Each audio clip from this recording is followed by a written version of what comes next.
요즘에 보니까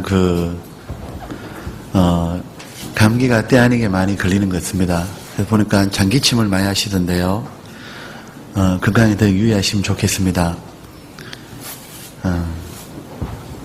오늘 저희가 이렇게 이제 한 자리에 모였잖아요. 모처럼 일주일 만에 이제 우리가 이 말씀 시간 앞에 모였습니다. 이 말씀 시간이 제가 이렇게 저도 설교를 들을 때도 그렇고 할 때도 그런데 늘 이렇게 되기를 바랍니다.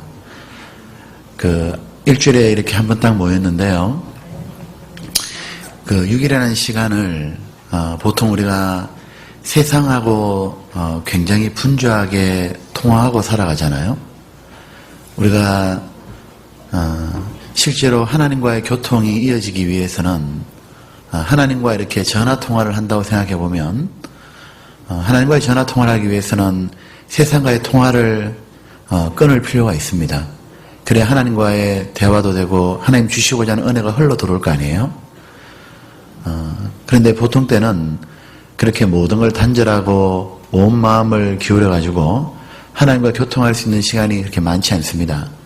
하루 중에도 그런 시간을 가질 수 있는 것이 기도의 시간이고 또 말씀 앞에 나가는 시간인데, 특별히 주일이나 수요일 같은 경우에는 내가 세상에서 지쳐있는 내 마음과 그리고 세상으로 말미암아 분주하고 세상의 유혹으로 말미암아 늘 바쁘게 움직였던 내 자신을 잠깐 멈춰보고, 그리고 정말 하나님과 교통하고 싶은 마음, 하나님의 부으심을 받고 싶은 그 간절한 마음으로 그리고 우리가 말씀 앞에 나오는 겁니다.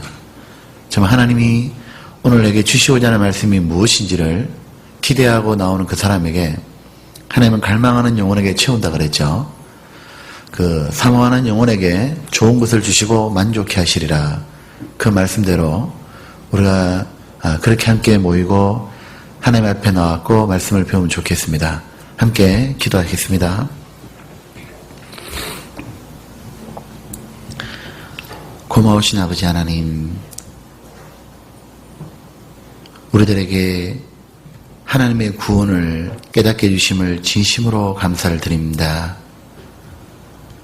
저희들이 우리 자신이 누군지도 모르고 교만한 마음으로 온갖 죄악 가운데 살아가며 삶을 방황하고 있을 때에 그렇게밖에 살지 못하던 저희들을 불쌍히 여겨주셔서 말씀 앞에 나오게 해주시고, 그리고 말씀을 배우는 가운데 하나님의 살아계심과 우리 인생의 존귀함과 그리고 우리의 죄악의 비참함을 알려주시고, 그 모든 것보다도 하나님 우리를 얼마나 사랑하시는지를, 우리 죄를 우리에게 돌리지 아니하시고 친히 맡아주심으로 우리에 대한 하나님의 사랑을 보여주셨음을 진심으로 감사를 드립니다.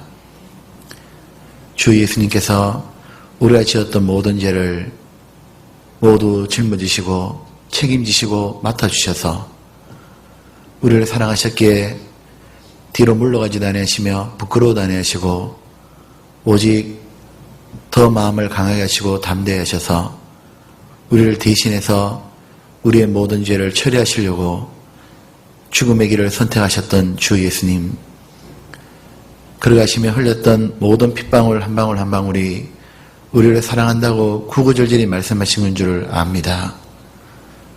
그 놀라우신 사랑을 우리에게 깨닫게 해주신 주 성령님, 진심으로 감사를 드립니다.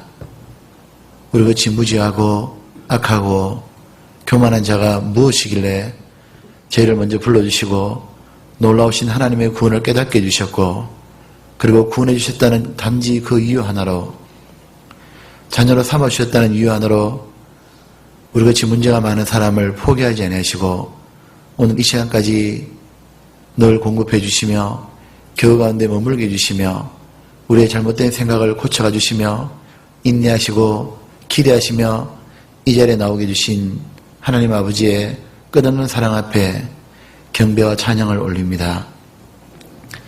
하나님 아버지, 오늘도 저희들에게 하루의 생명을 주시고 삶을 허락하신 이유는 우리에게 기대하시기 때문인 줄 압니다. 이전의 삶과 다르게 정말 하나님 마음을 헤아리고 하나님의 원하시는 삶을 살 것이라고 기대하셨기에 오늘 이 시간을 또 주신 줄 압니다.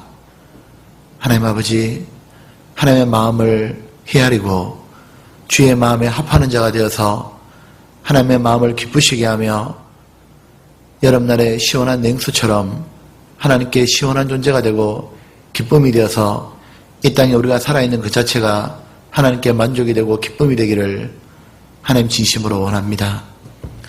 자비로우신 아버지 하나님, 저희들이 그렇게 살고 싶은 소원 또한 주께서 주셨고 또한 다른 영혼을 건지고 싶은 마음 또한 주께서 주셨지만 오직 저희의 여전히 남아있는 잔존하고 있는 부패성과 우리 육신을 쫓아 살아가려고 하는 정말 못된 이기심 때문에 저희가 하나님의 마음을 실망시킨 적이 많은 줄 압니다.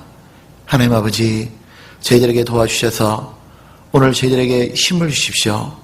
저희들이 마음에 깊이 새겨야 될 말씀을 허락해 주시고 정말 하나님을 멀리 있는 하나님이 아니라 바로 앞에 계시며 우리 안에 계시며 인격적으로 살아계신 하나님 앞에 하나님의 마음을 헤아리고 정말 하나님 마음을 풀어드리고자 하는 그런 소원이 일어날 수 있도록 역사하시고 움직여 주옵소서. 하나님, 저희는 하나님이 도와주시고 하나님의 은혜를 주시지 않으면 아무런 희망이 없는 썩어빠진 인간들입니다. 자비로우신 아버지 하나님, 정말 하나님 앞에 은혜 얻고자 왔습니다. 자비로우신 주님, 꼭 하나님이 인자와 진리를 보내주셔서 하나님 우리를 사랑하심과 우리에 대한 하나님의 말씀을 허락하여 주옵소서. 우리로 하여금 다시 하나님께 착한 마음을 일으켜 주시고 그리고 이 땅의 나머지 인생을 오직 창조주 되신 하나님께 우리를 창조하신 목적과 구원하신 목적대로 살도록 도와주시기를 간절히 소원을 올립니다. 하나님, 주 예수님께서 심한 통곡과 간구를 올려서 하나님 뜻을 이루어주셨던 것처럼 저희에게도 하나님께 대한 갈망이 있고 의에 주리고 목마릅니다. 하나님 도와주셔서 오늘 이 자리에 참석한 모든 분들뿐만 아니라 이 자리에 참석하지 못한 분들 또한 정말 하나님을 떠나지 않도록 도와주옵소서. 자비로우신 주님, 교회당 땅을 구하고자 하는 문제 또한 함께 주셔서 하나님이 그 땅 문제 또한 해결해 주시고 복음의 전당을 마련하도록 도와주옵소서. 자비로우신 주님, 세계적으로 하나님이 하시고자 하는 위대한 선교 앞에 우리가 하나님의 미랄이 될 수 있도록 도와주시고 세계 곳곳에 있는 모든 교회에 함께 주셔서 그곳에도 하나님이 힘을 주시고 진리를 보내주시며 하나님과 사랑의 교통을 누릴 수 있도록 도와주시고 구원의 역사를 일으켜 주옵소서. 우리의 죄 가운데 눌렸던 마음과 또한 세상으로 향하는 그 모든 마음을 주님의 뜨거운 말씀으로 불러일으켜 주옵소서. 모든 것 주께 부탁드리오며 고마우신 우리 구주 예수님 이름으로 기도드렸습니다. 아멘. 성경을 찾겠습니다. 성경 열왕기상 2장입니다.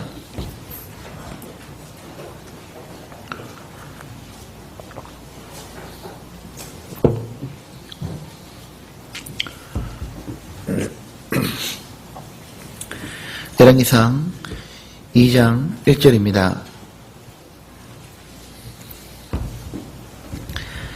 열왕기상 2장 1절에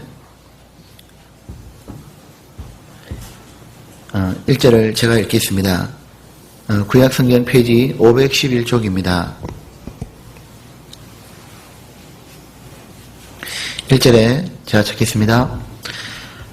다윗이 죽을 날이 임박함에 그 아들 솔로몬에게 명하여 가로되 내가 이제 세상 모든 사람이 가는 길로 가게 되었노니 너는 힘써 대장부가 되고 3절 같이 읽겠습니다. 그 길로 행하여 그 법률과 계명과 율례와 증거를 모세의 율법에 기록된 대로 지키라. 그리하면 내가 물어 무엇을 하든지 어디로 가든지 형통할지라. 여호와께서 내일에 대하여 말씀하시기를 만일 내 자손이 그 길을 삼가 마음을 다하고 성품을 다하여 진실이 내 앞에서 행하면 이스라엘 왕위에 오를 사람이 내게서 끊어지지 아니하리라 하신 말씀을 확실히 이루게 하시리라. 오늘과 그리고 그 다음 주에 제가 계속 설교가 계획이 잡혀 있었습니다. 그래서 오늘과 연속 2주에서 다윗의 유언이라는 제목으로 저희가 하나님 말씀을 받았으면 참 좋겠습니다. 지금 다윗은 자신이 일생을 살고 난 다음에 이제 죽음이 가까워오자 자기의 사랑하는 아들 솔로몬을 불러서 마지막으로 유언하고 있는 장면입니다.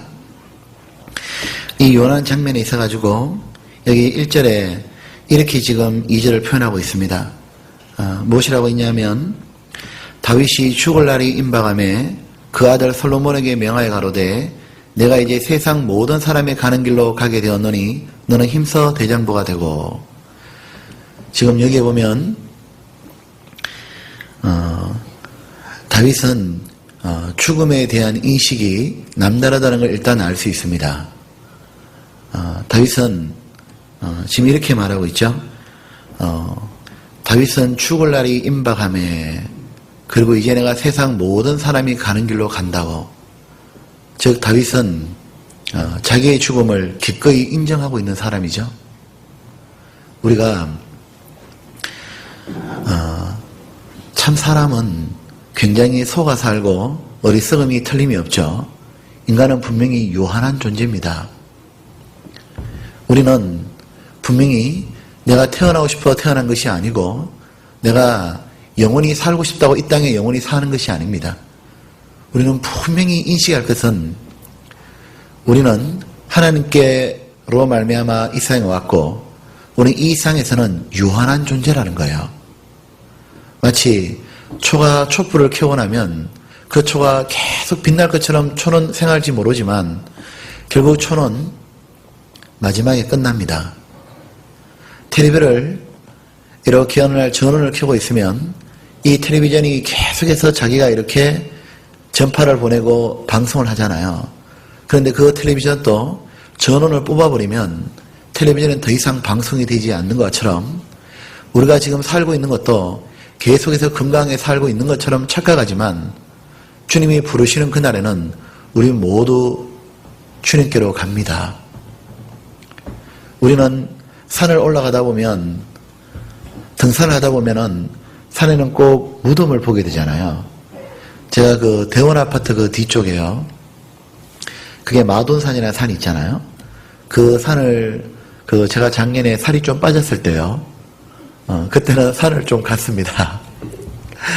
제가 살 빼는 비결은 유일하게 교회 출퇴근할 때 걷는 것과 그리고 시간 되면 그 길을 이제 한번 가보는 거였어요.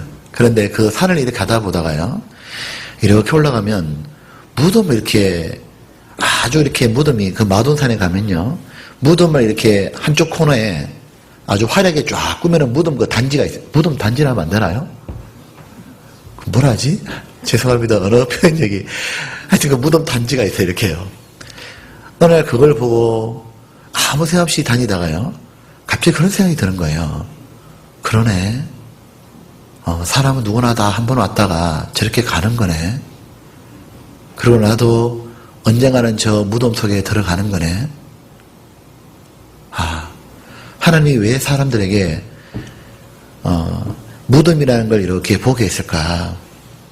그렇구나. 나도 왔다가 언젠가는 반드시 가는 거구나. 세상에서 세금을 내라고 고지서가 날아와도 안 낼 수 있죠. 군대 입영 통지서도 사람은 사실 도망갈 수 있습니다. 피할 수 있지만 세상에 그 어떤 부자도 그 어떤 똑똑한 사람도 건강한 사람도 피할 수 없는 게 하나님이 부르시는 날은 아무도 못 피합니다. 개그맨 김영건 씨가 제가 다이어트를 하기 위해서 헬스장에서 뛰고 있었잖아요. 그의 계획은 이걸 살을 빼고 난 다음에 무엇하고 그런 아마 화려한 계획을 꾀하고 있었겠지만 하나님이 그에 대한 계획은 그날 부르시는 거였어요.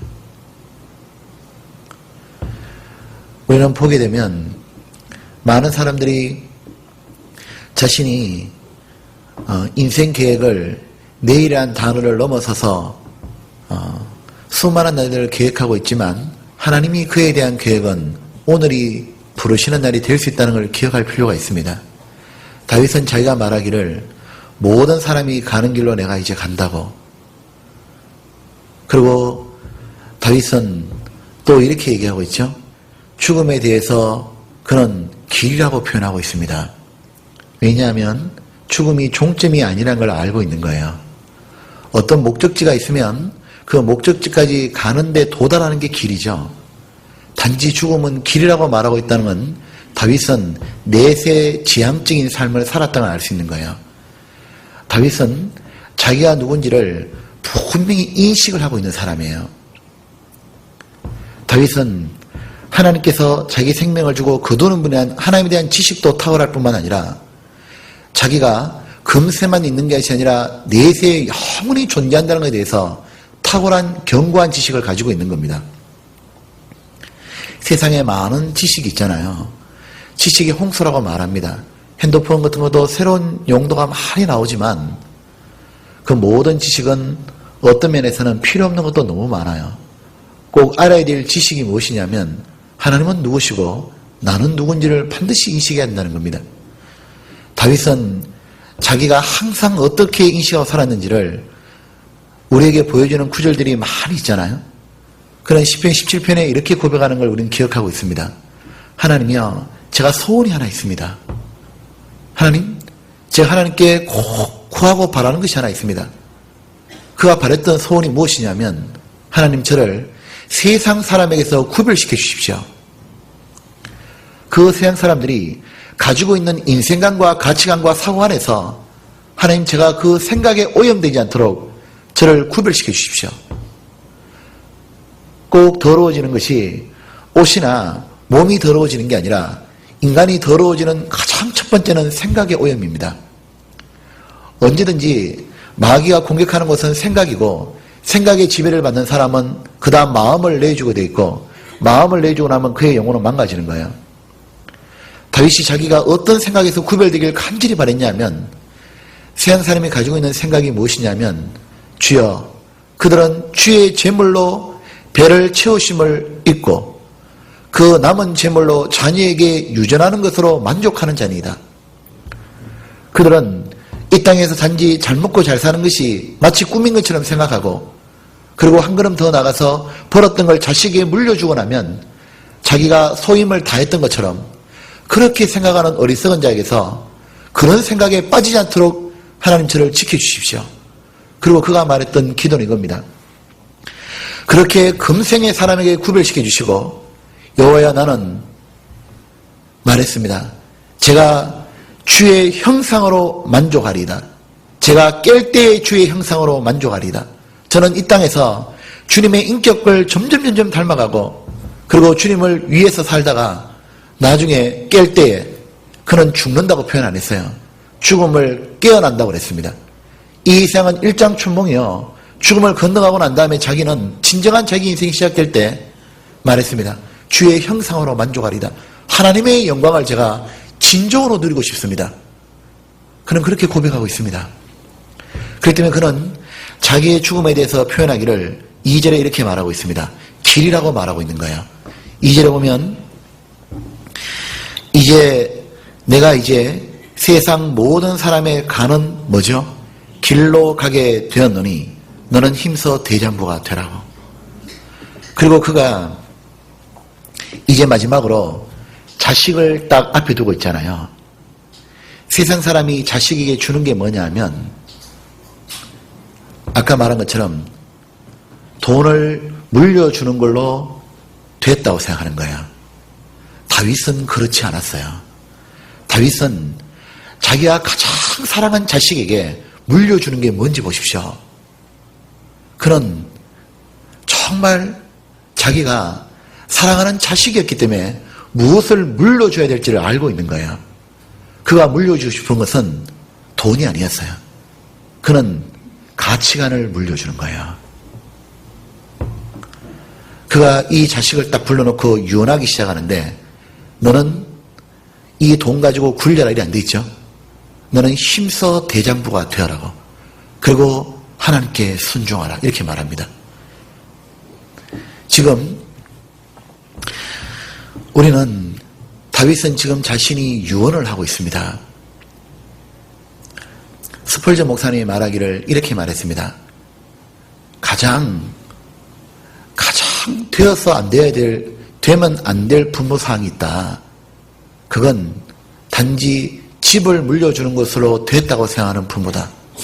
부모는 자신이 일생을 살면서 깨달았던 걸 그걸 반드시 물려주는데 그것이 뭐냐면 하나님이 어떠한 사람에게 축복을 주시는지에 대해서 반드시 물려줘야 된다.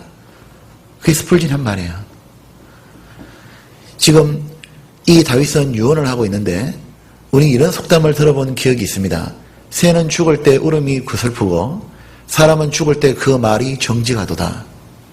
사람은 유언을 할 때 정직하게 얘기합니다. 왜 그럴까요? 왜 유언에 진실함이 배어있죠? 그가 뼈에 사무치도록 깨달은 거예요. 일생을 살면서. 제가 일생을 다 살아보고 나니까 이제 마지막을 얘기해 줄 때 뭐냐면은 너무너무 해주고 싶은 말이 있잖아요. 왜냐하면 그가 일생을 살아보니까 이건 확실하게 체험 가운데 깨달은 거예요. 그러니까 이걸 꼭 말하고 싶은 거예요. 그리고 그 말은 정직한 겁니다. 그래서 성경에는 많은 유언이 있습니다. 이 성경에 유언에 나오는 부분을 제가 오늘 잠깐 말씀드릴 테니까 개인적으로 한번 공부해 보세요. 사도 바울은 제가 일생을 살고 난 다음에 유언을 준 게 뭐냐면 디모데후서요. 그게 내 사랑하는 아들 디모데거든요. 바울이 직접 낳은 아들은 아니지만 믿음 안에 난 디모데에게 바울이 해주고 싶은 말이 있는 거예요. 그게 디모데후서입니다. 그게 디모데에게 간절히 말하면서 자기 일생을 딱 요약해요. 거기도 바울은 변함없이 얘기합니다. 내게 이제 내가 믿음을 지키고 길을 달려왔으니 내게 이제 의의 면류관이 예비되었노라. 그는 승리의 계가를 부르면서 자기의 내세 지향적인 삶을 얘기해주고 그리고 디모데야 너는 복음과 함께 고난을 받고 너는 때를 어떤지 뭐든지 간에 전도에 힘쓰라. 그렇게 말해주고 있습니다. 예수님 또 유언을 하셨죠. 예수님이 하신 많은 설교 중에서 사람들이 그렇게 연구하고 싶어하는 설교가 뭐냐면 요한복음 17장입니다. 그것이 바로 예수님 유언인 거예요. 그리고 모세가 했던 유언이 뭐죠? 신명기입니다.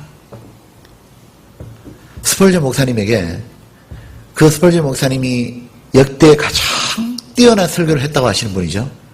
스펄전 목사님은 마지막 유언해보라니까 그래 했다 그런 거 들으셨죠?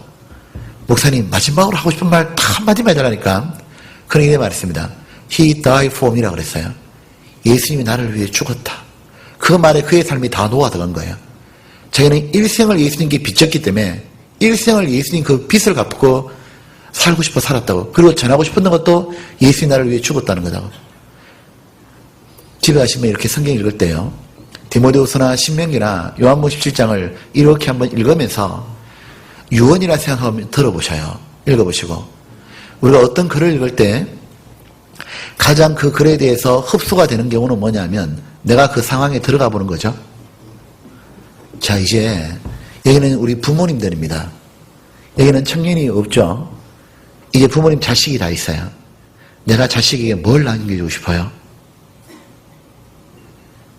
내가 만약 이 아이가 있어요. 뭘 남겨줄까? 이 아이에게.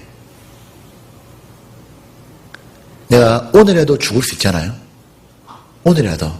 그러면 내 아이에게 뭘 남겨주고 싶어요? 링컨의 엄마는 우리 미국의 대통령 아브라함 링컨 아시죠? 미국인들이 제일 존경하는 사람이 링컨입니다. 여기 있는 모든 우리 부모님들은 자식이 부자되고 편안하게 살기를 바라지 않을 거예요. 진짜 바라는 게 뭐예요?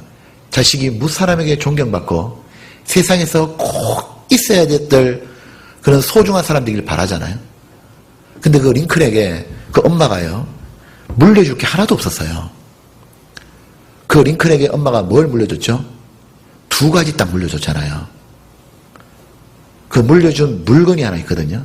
그건 바로 엄마 자기가 보던 성경을 물려줬고, 그리고 링컨에게 물려줬던 무형적인 게 하나 있어요. 그거는 책 읽는 습관을 허락해 준 거예요. 그리고 끝까지 성경 읽도록 만들었습니다. 왜요? 가운데 가치관을 형성시킨 거예요. 그리고 링컨은 다른 거 하나도 안 받았는데 그 성경으로 읽고 또 읽어서 그는 위대한 미국의 대통령이 되었다. 그게 미국을 빛낸 사람들에 나오는 미국인 학생들의 교과서에 나오는 텍스트예요. 우리가 지금 이제 다윗은 유언을 남깁니다. 이 유언을 남길 때 사랑하는 자기의 자식 솔로몬 앞에 탁 두고 있는 거예요. 두면서 또한 이런 마음 들잖아요. 자식만 잘 되는 게 아니라 나에 대한 모든 가문이 계속 빛나길 바라잖아요. 그 다윗이 이제 솔로몬에게 마지막 남기는 유언의 내용이 뭐냐면, 그렇게 하고 싶었던 얘기가 뭐냐면 이겁니다. 하나님 말씀에 순종하라. 그것을 너무 하고 싶은 거예요. 다윗이 하고 싶은 것이. 여기 보십시오. 3절입니다. 3절에 내 하나님 여호와의 명을 지켜 그 길로 행하여 그 법률과 계명과 율례와 증거를 모세의 율법에 기록된 대로 뭐랬죠? 지키라. 이래놓고 그리하면 내가 무엇을 하든지 어디로 가든지 형통할지니라. 우리 누구나 다 자식이 형통하길 바라잖아요. 그런데 그 형통의 키가 뭐냐? 솔로몬아, 다른 거 없다. 하나님께 순종해라. 이렇게 말하는 거예요. 그러니까 이 솔로몬에게 완전히 마음에 새기는 겁니다. 많은 말 하는 거예요. 솔로몬아, 순종해라. 다윗이 왜 이 말했을까요? 그가 살아봤거든요. 그가 평생을 살아보면서 그는 뭘 발견했냐면 자기는 원래 목동이었잖아요. 자기는 원래 양치기였는데 어떻게 해서 이스라엘의 최초의 통일하고 있는 위대한 왕이 되었죠? 순종이었던 거예요. 가만 보니까 자기 삶을 돌아보니까 다른 거 없는 거예요. 순종인 거예요. 사울왕이 왜 폐위가 되었죠? 그는 자질이 굉장히 뛰어난 사람이었습니다. 인물도 좋고 사울은 탁월한 힘도 있고 재능이 뛰어났고 모든 사람보다 키가 더 컸다고 했잖아요. 근데 그가 왜 폐위됐죠? 불순종이요. 다윗은 일개 양치기 소년이었거든요. 근데 그가 왜 왕이 되었죠? 순종이요. 자기 일생을 살아본 거예요. 다윗이 왜 특별히 하나님 말씀 안에 거하라 그 말했겠어요? 다윗은 자기 일생을 쫙 돌아보니까 왕 되기 전까지 다윗이 순종의 길을 걸었죠. 항상 다윗은 전쟁을 치를 때도 하나님께 물어봅니다.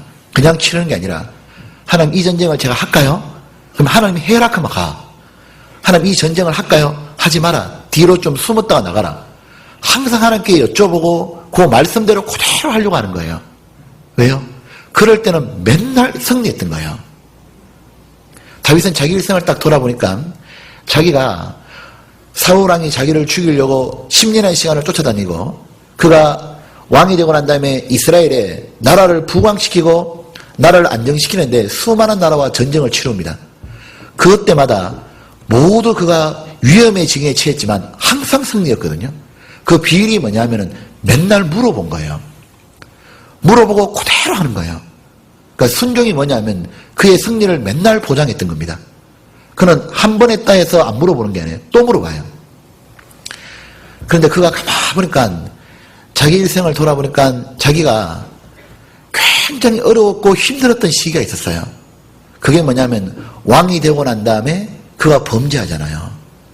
하나님 말씀을 떠나본 거예요. 그가 하나님 말씀을 딱 떠나보고 난 다음에 느꼈던 게 있는 겁니다. 하나님 말씀을 과감하게 넘어가서 범죄하고 난 다음에 그가 살인과 간음죄를 지었죠. 그러고 난 다음에 그한테 왔던 건 뭐냐면 모든 게 날아간 거예요. 그때 다윗이 처절하게 깨달았던 게 뭐예요? 맞구나. 생사복은 하나님께 있는 거고 순종하는 자에게 뭐죠? 하나님 모두 복을 주는구나. 그래서 다윗이 고백했던 게 이겁니다. 여호와는 나의 산성이시오 나의 피할 바위시라고. 다윗이 전쟁을 치르면 산성, 산에 세워놓았던 성 안에 있으면은 적군이 침입 와서 깨기가 어렵잖아요. 다윗은 여호와는 나의 산성이요. 자기가 언제 가장 안전했냐 하면은 하나님 말씀을 순종할 때 가장 안정했던 겁니다. 근데 그가 모든 걸 갖추었다 싶은데요.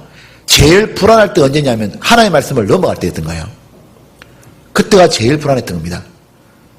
이스라엘이 왜 적군에게 이스라엘은 전쟁을 치르면 항상 승리를 가져왔거든요. 순종할 때는. 근데 이스라엘이 그들의 성능이 넓게 해지고 무너질 때는 언제냐면 하나님께 불순종할 때요. 이스라엘은 성벽이 따로 있는 게 아니라 하나님이 성벽입니다. 그거를 느헤미야가 깨달은 거예요. 이스라엘이 하나님께 불순종함으로 말미암아 하나님이 지켜줬던 망대가 다 무너지고 성벽이 다 무너져서 바벨론의 침략에서 다 뺏겼습니다. 나중에 바벨론에 70년 포로 생활하고 난 다음에 이스라엘이 돌아와요. 그 돌아올 때 이스라엘 민족의 지도자, 리더가 누구냐면 느헤미야입니다. 이 느헤미야가 돌아와가지고 이제 예루살렘 성전을 다시 짓고, 왜냐하면 하나님 중심에서 떠났기 때문에 망가졌잖아요. 그 다음에 한 게 뭐냐면 이 성벽을 지었어요. 우리 왜 수원에도 가보면 수원에 성이 있고 테두리 성벽을 치잖아, 이렇게요. 그 시티 월을 짓는데 이 성벽을 칠 때요, 희한해요. 느헤미야가 그 성벽을 치면서 어떻게 하냐면 성벽을 지키는 파수꾼을 누구를 세우느냐면 레위인들을 거기다 배치합니다. 레위인은 누구냐면 하나님을 가장 가까이 섬기는 지파죠. 왜 거기에 가장 하나님을 가까이 섬기는 지파에 레위인을 배치했냐 이거예요. 그 이유가 깨닫고 있는 거예요. 느헤미야가 이스라엘의 성이 무너진 것은 무엇 때문에 무너졌냐면 병력이 약해서 무너진 게 아니라 신앙이 무너져서 무너진 거예요. 그래서 신앙이 견고한 사람들을 다시 앞에 세우는 겁니다. 그리고 여호와는 성을 지키시는 양을 깨달은 거예요. 그러니까 다윗은 자기가 무엇을 일생 동안 발견했냐 하면 제가 살아보니까 맞네, 순종이 키라는 걸 깨달은 거예요. 그러니까 자기 자식이 얼마나 잘 되길 바라요. 자기 일생을 살아보고 난 다음에 말하는 게 뭐냐면 솔로몬아, 딴 거 없다, 순종해라. 그것만이 네가 제일 안전하고 반드시 네가 형통케 되리라. 솔로몬아, 순종하라. 이렇게 말하는 거예요. 자, 이제 하나님도 우리를 구원하셨고 우리는 하나님의 자녀입니다. 우리가 제일 잘 되기를 누가 바라시겠어요? 하나님입니다. 어떤 분은 오해하시는 분이 있는데 하나님은 우리를 옥죄하는 게 아니에요. 하나님이 자기를 목숨을 내놓으면까지 우리를 사랑하셨는데 우리에게 무슨 부담을 주겠어요? 하나님은 우리의 행복에 대해서 지극히 관심 있는 분은 하나님밖에 없습니다. 그거 아셔요? 나의 행복에 대해서 진짜 무엇이 행복한지 아는 분도 하나님밖에 없고, 내가 진정으로 무엇을 소유해야 행복하는지도 하나님은 아시고, 내가 진정으로 행복을 누리길 바라는 분도 하나님이에요. 왜냐하면 그는 우리를 사랑하시고 우리 아버지이기 때문에 그래요. 진짜로 우리가 행복하길 바라시는 거예요. 그 하나님께서 구원하실 때 우리에게 행복을 주셨잖아요. 그 다음에 구원받은 사람의 행복이 어디 있는지를 알려주셨습니다. 그게 뭐냐면 순종이라 말하는 거예요. 지금 다윗이 이래 말하잖아요. 솔로몬에게 말하기를, 다윗은 솔로몬에게 가르쳐줬습니다. 메시아가 우리 가문에 태어난다, 이거하고, 그러나 우리 가문이 흥왕이 되는 것은 별개다, 이 말하는 거야. 사전에 말하기를 아까 메시아가 태어나지만 네가 계속해서 형통하는 것은 우리 가문이 그건 별개다 말합니다. 우린 중요한 교훈이 하나 있어요. 그게 무엇이냐면 구원을 사람이 받은 거하고 구원받고 난 다음에 하나님이 구원받은 사람이 주시고자 하는 은혜 위에 은혜를 하라. 그리고 생명에 더 풍성히 얻게 하려 함이라. 그것은 별개라는 거예요. 구원을 받는 것은 한 사람이 단지 예수님을 믿음으로 한 구원을 받습니다. 그리고 구원의 기쁨과 즐거움과 평강과 안식과 쉼을 전부 주셔요. 일단 구원받을 때 받아요. 영생을 얻었어요. 그러나 그 다음이 중요한 거예요. 이 한 사람이 평강이 유지하고 기쁨이 충만하고 영생을 맛보며 사는 것은 그거는 순종이 키라는 거예요. 요한복음 15장입니다. 한번 봅시다.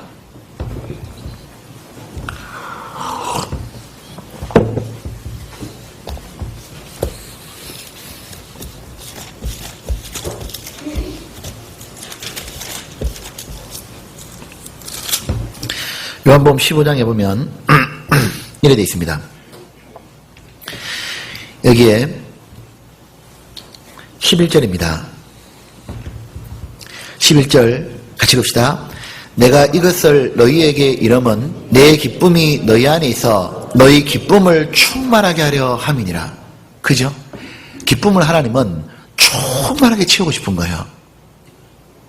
하나님과의 교통을 더욱더 기쁘게 해주고 싶고, 성경에 보면 평강을 주장하게 하라 돼 있죠. 평강이 넘치는 것도 뭐냐면 별개입니다. 그 키가 뭐죠? 위에는 10절이에요. 그 키는 순종입니다.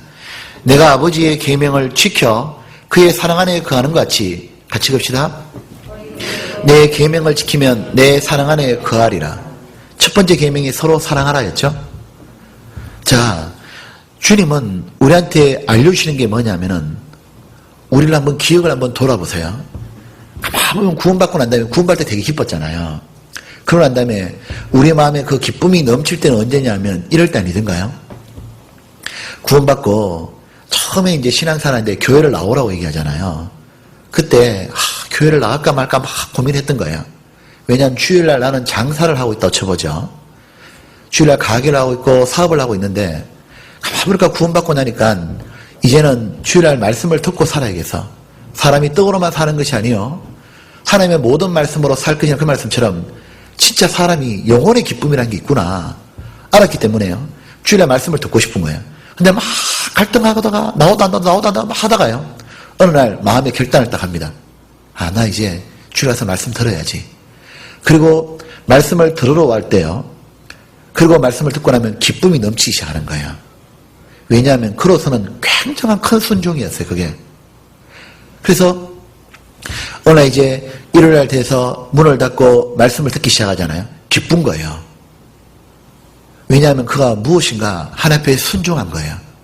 하나님은 구원받은 사람의 생애 가운데 반드시 순종 가운데 기쁨이 있다는 걸 보여주는 겁니다. 그리고 우리가 보면 왜 이렇게 이제 말씀 듣는 건 익숙해져 갔어요. 주일날 말씀을 쭉 듣다 보다 보니까 교제를 나가야 되는데 근데 나는 너무 사람 만나는 게 어색하고 근데 그걸 제가 극복하고 교제를 딱 나갔어요. 기쁨을 주기 시작하는 거예요. 시간 지나니까 또 봉사를 해야겠다는 깨닫는 거예요. 그러니까 무언가 이제는 자기 희생이 들어가기 시작하는 거예요. 그러니까 초신자 때의 신앙이 뭐죠? 전부 다 희생은 하지 않지만 모두 받으려고 그러잖아요. 근데 신앙이 조금씩 자라기 시작하면 자기도 무엇인가 하나님께 드리고 싶은 거예요. 어린애가 태어나면 엄마가 자기를 위해 존재한다고 생각하잖아요. 제가 어제 참 슬픈 일을 당했습니다. 자, 애들이요. 어제 애들이 이렇게 큰 집을 가야 됐어요. 근데 이제 자매가 이제 밤에 제가 교회에 있는데 전화가 왔어요. 갑자기 이제 아프다고. 그래서 제가 이제 가가지고 이렇게 병원에 이렇게 이제 데려다 줬어요. 데려다 주는데 우리 자매가 하는 말이 너무 서운하다는 거예요. 그 뭐가 서운하니까 애들한테. 아프다 그러니까 애들이요. 와가지고 하는 말이 뭐냐면 엄마 아파서 어떡해요. 막 이렇게 해야 되잖아요. 아프다니까 애들이 와서 빨리 약을 드시라 그랬대. 그 약을 왜 드시냐니까 약 먹고 엄마가 빨리 나아야 우리가 놀러 갈 수 있다. 그러니까 어릴 때는 제가 이거 어떻게 이해해야 되나, 이거 완전히. 근데 어떻게 이해해야 되나 보니까, 저희 구원받은 형수님이 말해주기를, 철없어 그러거라 이러더라고. 왜냐하면 그 형수님 전화가 왔어요. 왜냐하면, 엄마가 아프면 엄마는 남겨놓고 너희들은, 큰엄마가 데리러 갈게. 그만하니까 아이들이 아싸! 막 그랬다는 걸 신난다고. 제가 나중에 이렇게, 불러가 얘기하는데요. 너 어떻게 그럴 수 있냐, 진짜, 근데 가만히 보니까, 그 형수님이 철없다 했는데, 그럼 이해가 되더라고. 그 애들은 뭐죠? 애들이니까 엄마가 받는 데 익숙하잖아요. 우리 옛날에 왜 손목생 그 말을 하시잖아요. 애기가 젖 먹고 이렇게 크잖아요. 젖 먹고 크면, 애기가 감기가 걸리면, 애가 이렇게 만약에 밤에 자다가 기침이라도 하나 하면 엄마는 그거 못 자잖아요. 기침하면 엄마는 그거 못 자고 달달 떨고 있잖아요. 근데 엄마가 감기 걸리면 애가 막 울고 제끼고 난리 나잖아요. 애가 그런다면서요. 오늘은 왜 밥 안 주냐? 젖 줘야 되는데. 그러니까 신앙이 어릴 때는 계속 받는 데 익숙하죠. 그리고 주지 않으면은 토라지잖아요. 그리고 잘하는 말에 교회 안 가. 뭐 이거 무기처럼 사용하잖아요. 그런데 신앙이 조금씩 자라기 시작하면 자기도 하나님께 보답하는 게 마땅하고 교회에 당연히 자기는 지체로서 역할을 해야 되고 다른 형제를 붙여봐주고 싶잖아요. 그러니까 그래서 봉사를 딱 결정합니다.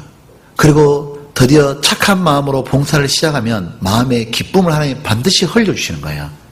받는 자보다 주는 자가 복되다 함이라. 어떤 복이죠? 마음의 기쁨을 반드시 주시는 거예요. 하나님이요. 그래서 우리가 헌금을 처음 결정할 때도요, 굉장히 마음이 좋고 떨리고 좋잖아요. 그러니까 내가 죄를 끊을 때도요, 내가 이제 술 그만 먹어야겠다. 이 마음을 딱 결심만 해도 하나님 기쁨 줍니다. 나 이제 담배 그만 피워야겠다. 놀랍죠? 결단만 하는데도 하나님이 그 마음에 기쁨을 줘요. 왜요? 그것이 너무 하나님 볼 때 가상한 거예요. 왜냐하면 자기가 원래는 끊을 사람이 아니거든요. 근데 하나님을 생각함으로 해드리고 싶어서 하잖아요. 그 자체에 뭐죠? 하나님이 순종하고자 하는 마음에 기쁨을 주시는 거예요. 기쁨 주시는 두 번째 이유가 뭐예요? 제가 술을 딱 끊으려고 결심을 딱 할 때 이전과의 다른 삶을 살아야겠다. 그 결단할 때 기쁨 주시는 이유가 뭐냐면 그것이 너무 하나님께 가상한 거고, 둘째는 그 결심이 유지하기가 굉장히 어렵다 하나님이 아시는 거예요. 그래서 기쁨을 더 전폭적으로 주고, 또 하나는 뭐죠? 마음이 아니라 진짜 그렇게 행할 때는 엄청난 기쁨이 온다는 건 예고편인 거예요. 그래서 우리가 가만히 보면 무엇인가 우리 자신이 하나님께 순종할 때는 언제나 기뻤어요. 마음에. 그죠? 하나님은 순종할 때 뭘 주느냐 하면 하나님과의 교통이 이루어진다는 증거가 뭐예요? 하나님이 가지고 있는 걸 그 사람 내면의 세계에 주는 거예요. 하나님은 극락의 하나님입니다. 하나님은 기쁨의 근원이고 만족의 근원이고 평강의 하나님이고 하나님은 감사의 하나님이잖아요. 하나님 그거를 순종한 사람에 다 주는 거예요. 이 사람이 어떠한 상황과 관계없이 뭐죠? 내면의 세계에 흘러 넘치게 하는 거예요. 그래서 우리가 이러잖아요. 영생을 맛보며 주 안에 살리라. 영생을 맛보며 주 안에 사는 게 뭐예요?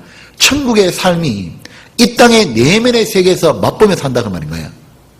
그러니까 그렇게 살기를 주님이 너무 바라시는 거예요. 왜요? 그 가운데 진짜 만족과 행복이 있는 거예요. 그래서 우리는 내가 삶의 태도를 변화시키고 순종하는 건 뭐냐면 하나님이 나에게 주는 최고의 축복이 하는 거예요. 왜요? 마음의 진정한 행복 가운데 사는 거예요. 그래서 그 순종 어떻게 되는 겁니까? 오늘도 내일도 주 안에 살리라. 오늘만 맛만 보는 게 아니라 내일 또 그 맛을 또 누리고 싶은 거예요. 그 주 안에 살리라 그게 뭐예요? 오늘 또 내일 또 나는 순종을 내 일생의 과제로 삼고 살아가리라 그 뜻인 겁니다. 왜요? 그 가운데 하나님이 기쁨을 충만하게 주는 거예요. 그러니까 우리가 알 수 있는 것이 하나님은 우리에게 다윗이 솔로몬에게 행복을 주고 싶었던 것처럼 하나님도 우리에게 행복을 주고 싶은데 그 키는 뭐라는 거예요? 순종이라고 딱 말하고 있는 거예요. 한번 우리는 우리가 가만히 보면요, 하나님이 이 순종이라는 것에 대해서 축복을 준다는 것을 우리 생애 가운데뿐만 아니라 성경에도 흔히 보여주잖아요. 다니엘이 왜 그렇게 나중에 정말 국무총리가 됐어요. 바벨론 사람이 그 지배받으면서 페르시아 지역과 이어지면서 다니엘이 나라를 통치하는 국무총리에 대해서 이스라엘 사람을 하나님께로 부흥시켰습니다. 그건 뭐냐면 그가 어릴 때 포도주로 자기를 더럽히지 아니하기라 결심한 게 때문에 그래요. 요셉도 자기 이스라엘 가지고 71명을 건졌잖아요. 70명을. 그리고 자기가 다스리고 있던 애굽 사람을 다 건졌습니다. 그 이유가 뭐예요? 순종이에요. 성경 요한계시록 3장입니다.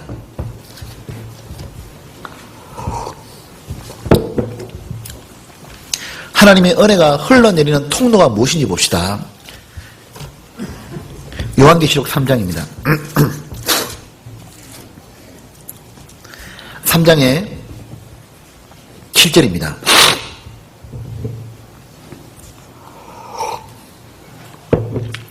여기 7절에 보면 이래 됐죠. 빌라델비아 교회의 사자에게 편지하기를 거룩하고 진실하사 다윗의 열쇠를 가지신 이 곧 열면 닫을 사람이 없고 닫으면 열 사람이 없는 그이가 가라사대 볼지어다 내가 내 앞에 빌라델비아 교회 앞에 열린 문을 두었으되 열렸죠. 열린 이유가 뭔지 봅시다. 같이 봅시다. 능히 닫을 사람이 없으리라. 내가 내 행위를 아노니 내가 적은 능력을 가지고도 내 말을 지키며 내 이름을 배반치 아니하였도다. 지금 하나님이 이 빌라델비아 교회 안에 문을 열어버렸습니다. 맞죠? 하나님이 문을 여니까 하나님의 은혜가 계속적으로 내려가 버린 겁니다. 하나님의 은혜가 내려가니까 이 사람 속에 뭐가 넘치는 거예요? 진정한 그리스도인다운 삶을 살아가는 거예요. 진정한 그리스도인은 뭐죠? 풀 주고 사는 게 아니에요. 하나님께 대한, 예수님에 대한 감동과 감격으로 살아가는 사람이잖아요. 주님의 사랑의 감격하고 은혜의 감동에서 그것에 대해서 갚지 않고 살 수 없기 때문에 살아가는 게 그리스도인이잖아요. 깡다구로 사는 게 아니잖아요. 근데 그 비결이 뭐냐면 하나님이 그 주시는 통로가 이거였습니다. 능력이 많고 적은 게 아니었다는 거예요. 뭐냐면은 순종이에요. 하나님이 교회에도 구원의 문을 열어주시는 거죠. 개인에게도 구원의 문을 열어주시고 하나님의 은혜의 문을 열어주시는 비결이 뭐예요? 순종이다 그 말인 겁니다. 지금 이 빌라델비아 교회가 교회사로 치면 언제라 보느냐 하면 18세기의 영적 부흥운동을 말하고 있는 거예요. 요한계시록 2장부터 3장까지가 7개가 나오잖아요. 이건 하나의 그 당시 있는 교회만 아니라 장래에 되어질 교회에 나타날 예언적인 모형입니다. 이 빌라델비아가 아마 18세기에 영적 부흥을 했던 영국에 시작해서 미국 건너갔던 그 교회 시대를 말하는 거예요. 수많은 사람이 구원받았습니다. 왜요? 그들은 청교도들이 많았고 그들이 그렇게 수많은 사람이 구원받게 된 이유가 뭐예요? 그들은 순종하는 사람이었어요. 그러니까 하나님 이래 말하고 있지 않습니까? 10절 문만 열어두는 게 아니라 10절 같이 봅시다. 내가 나의 인내의 말씀을 지켰은즉 내가 또한 너를 지켜 시험의 때를 면하게 하리니 이는 장차 온 세상에 임하여 땅에 거하는 자를 시험할 때라. 주님은 이래 말하지 않습니까? 한 사람이 순종하는 가운데 하나님은 방패가 된다고 얘기하는 거예요. 하나님이 방패가 되면 까딱없는 거잖아요.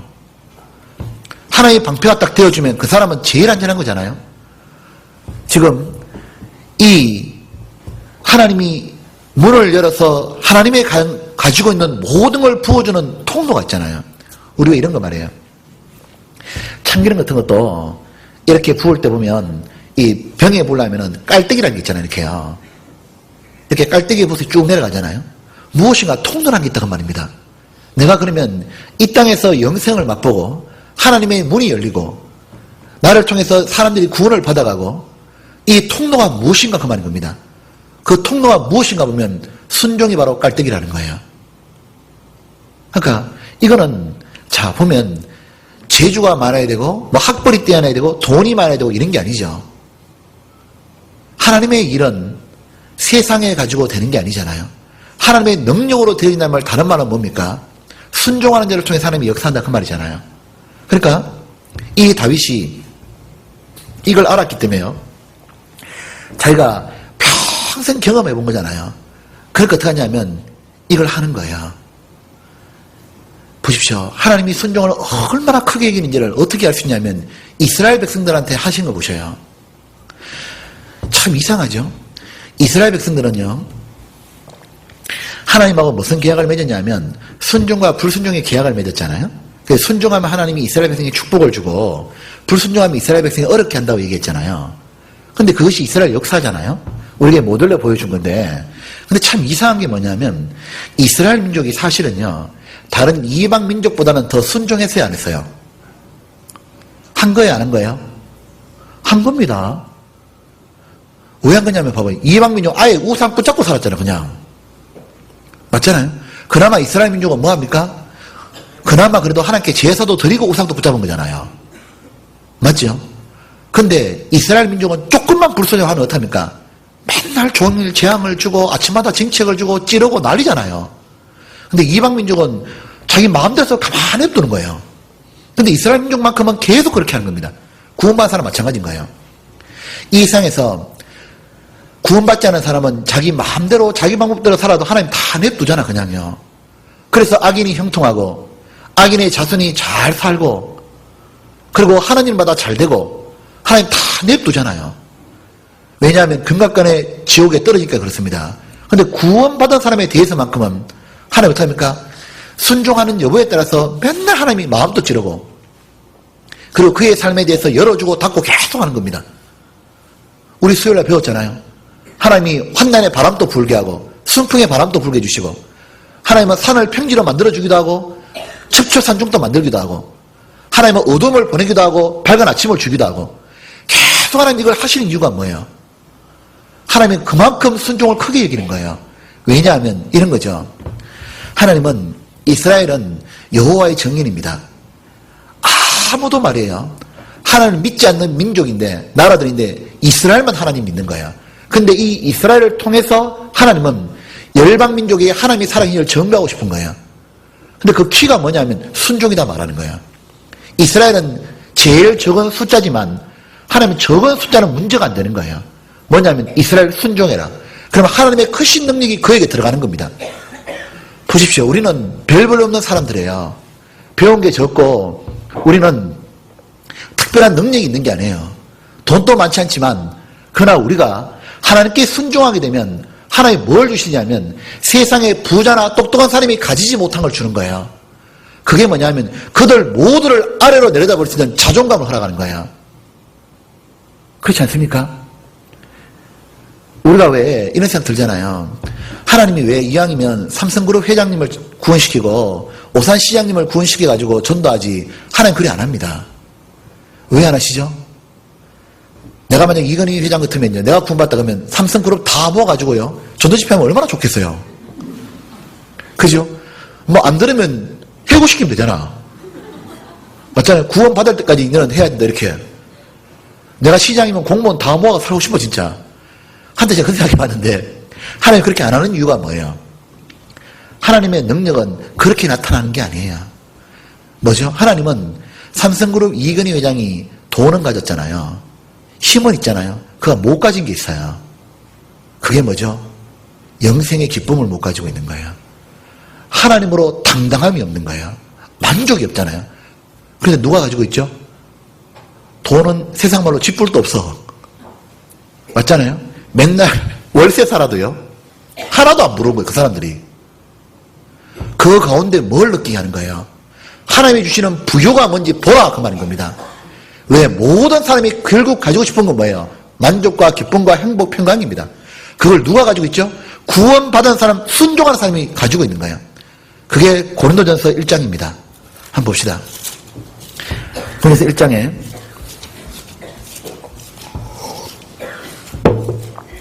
1장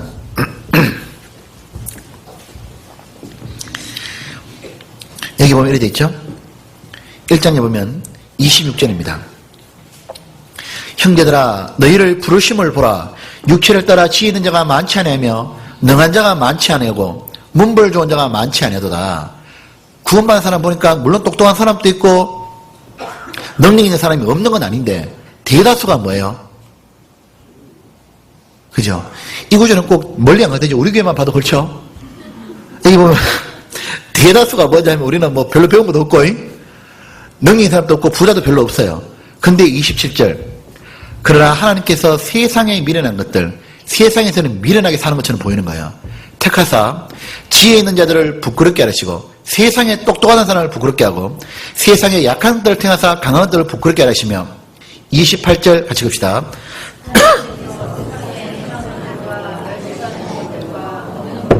택하사 있는 것들을 피하려 하시나니 이는 아무 육체라도 하나님 앞에서 자랑하지 못하게 하심이라. 그죠? 육체가 조건이 그 사람의 만족과 행복과 영혼의 기쁨을 주는 게 아니기 때문에 그렇습니다. 그런데 우리는 어떻게 하죠? 너무 당당한 거야. 여기 보면 1장 30절, 29절, 31절입니다. 기록된 바 자랑하는 자는 주 안에서 자랑하람과 같게 하림이라. 구원받은 걸로 자랑하라 그 말이에요. 근데 어떻게 해야 자랑이 되죠? 구원받고 난 다음에 순종하고 있으면요. 그 사람 마음속에 뭘 줍니까? 부러움이 없어져요. 세상 사람들에 대해서. 그죠? 우리 부자 부러워요? 제가 구원받고 난 다음에 하버드 대학 나온 사람이 안 부럽더랄까? 그래 안 그래요? 왜 안 부럽죠? 대학이 내가 더 좋은 대학이요. 나는 영생대학이요. 어제 이렇게 얘기하는데 그럽니다. 과도 많이 있다는데 뭐 진리과, 국어과 뭐 이런데 우리는 뭐 있죠?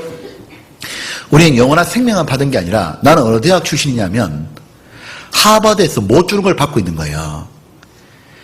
맞잖아요? 하버드에서 그 사람에게 영원한 생명을 주겠어요. 만족과 기쁨과 정말 자존감을 주겠어요. 우리가 대단히 똑똑한 사람인 걸 알아야 됩니다. 우리가 보통 잘난 사람이 아니에요. 그거 맞지요? 텔레비 가끔 봐봐요. TV 토론회 하는 거 나와서 얘기하는 거 들어보셔요. 무슨 대학 출신 박사님 와서 앞으로 세상이 뭐를 개발해야 되고, 저쪽, 우주선에 정거장을 설치해야 되고, 우주에 달나라 가려면 정거장이 설치되고 막 얘기하잖아요. 그거 들으면 어떤 생각 들어요? 아는 게 없구만, 아는 게. 왜요? 망한다 그랬거든, 하나님은. 맞잖아요. 우리 시대 이제 망한다 그랬는데 있잖아요. 모든 게 화려한 문명을 꼽혀 하는 것처럼 생각하잖아요. 그러니까 똑똑한 게 누가 더 똑똑합니까? 내가 훨씬 똑똑한 거예요. 인생에 대해서 사회학자 나서 뭐가 답이다 막 말하면 듣다 보면 어떤 마음 듭니까? 아는 게 없구만, 아는 게. 인생은 뭐예요? 하나님 없는 인생은 헛되고 때문에 모든 것이 헛되도다. 그러니까 우리가 정말 우리는 뭐냐면 하나님이 구원받을 때 그 마음을 줍니다. 구원받을 때 있잖아요. 진짜 구원받으면 사람이 달라진다고요. 구원받으면 뭐가 있냐면 진짜 부자가 안 부러운 거예요. 저희가 심지어 구원받으면 사업에 망했잖아요. 그게 감사하다고요. 왜 안 망해서 내가 구원 못 받아 그거 아는 거예요. 그런데 그 마음이 왜 식냐 그 말이에요. 그 마음이 왜 식어가지고 우리가 왜 구원받으면 못 배운 것도 감사했거든요. 구원받으면 내 가정이 불행한 것도 감사했습니다. 왜? 그래서 나는 이 축복을 받았다. 그런데 왜 구원받고 난 다음에 시간이 지나가는 가운데 다시 이스라엘 백성이 우리도 열방같이 되자. 그 타락했잖아요. 그렇죠. 우리 마음이 왜 자꾸 세상의 기준으로 내려가냐 그 말인 겁니다. 그 이유가 뭐냐면 순종하는 삶을 안 사는 거예요. 그러니까 하나님이 주시는 은혜가 안 내려오는 거예요. 그러니까 어떻게 됩니까? 세상 사람이 부러워지고 세상 것이 탐나기 시작하고 열방처럼 되기 시작하는 거예요. 그리고 자꾸 기준이 내려온다 그 말인 겁니다. 그러니까 하나님은 기쁨을 충만하게 주시는 게 뭐죠? 순종하는 자에게 기쁨을 충만히 주시기 하는 거예요. 근데 우리가 이처럼 중요한 게 뭐냐면 신앙의 키가 뭐냐면 순종입니다. 정말 이 성경을요 달리 말할 거 없어요. 첫째 사람 아담이 뭐죠? 순종 안에서 망가진 거고 둘째 사람 예수님의 특징이 뭐죠? 순종해서 구원한 거예요. 그러니까 이 성경을 다 짜고 짜서 요약하라면 사람이 해야 될 마땅한 도리가 뭐예요? 전도서 12장입니다. 이렇게 딱 말했잖아요. 전도서 12장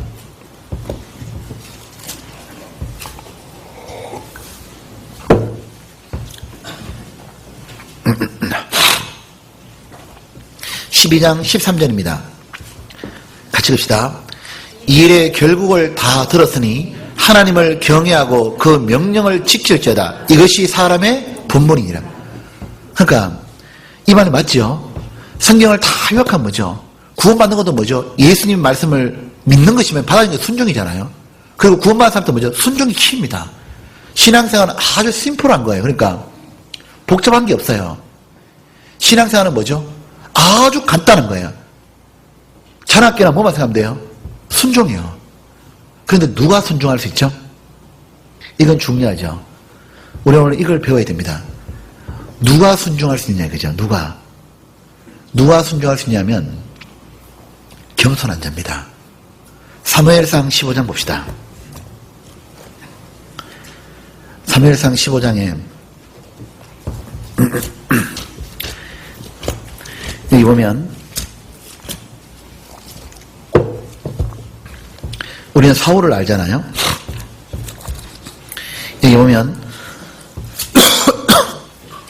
15장에 보면 22절입니다.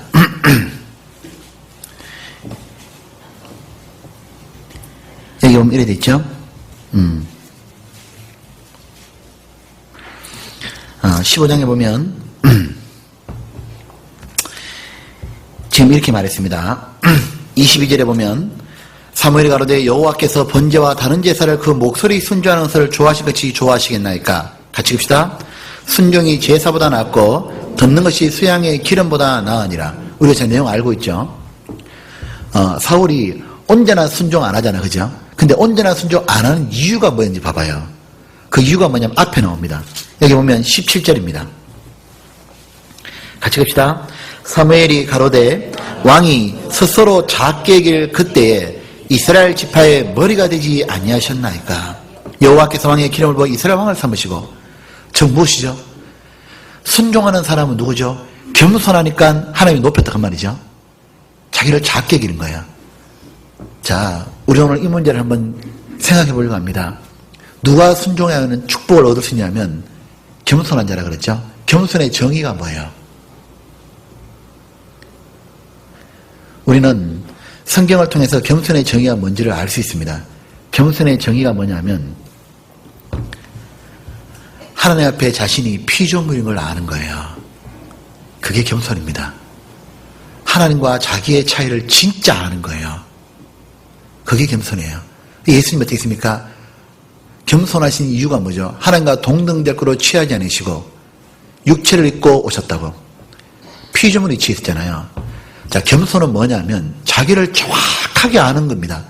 그 자기가 누구죠? 피조물이고 하나님께로 왔다가 하나님께로 가고. 그렇기 때문에 겸손한 사람은 이걸 아는 겁니다. 생사화복을 누가 가지고 있는 걸 아시죠? 하나님께 있다는 걸 아는 거예요. 그러니까 사람이 어떻게 됩니까? 순종하려고 하는 거예요. 살고 죽는 게 누구한테 있냐? 하나님께 있고 축복과 저주가 높이고 낮추는 게 하나님께 있다는 걸 아는 거예요. 그러니까 그걸 자기가 하나님이 자기에게 생명을 줬고 창조주이기 때문에요. 이 겸손한 자의 특징은 뭐냐면 아는 것도 뭐죠? 자기가 결코 하나님을 앞설 수 없다는 것도 알고 있는 겁니다. 사람은 앞날을 모르잖아요. 사람은 죽음 뒤의 일을 한 번도 모릅니다. 안 죽어봤습니다. 근데 하나님은 다 아시잖아요. 그래서 앞날을 성경에 기록해놨잖아요. 동시에 죽음 뒤에 무슨 일이 하나님이 기록해놨잖아요. 하나님은 다 아시는 겁니다. 무엇이 인간이 행복이 있는지 다 아시는 겁니다.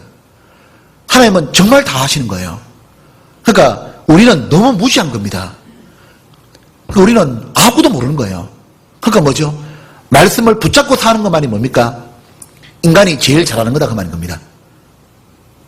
우리가 이 겸손한 자라는 것이 예레미야 애가입니다. 3장 봅시다. 예레미야 애가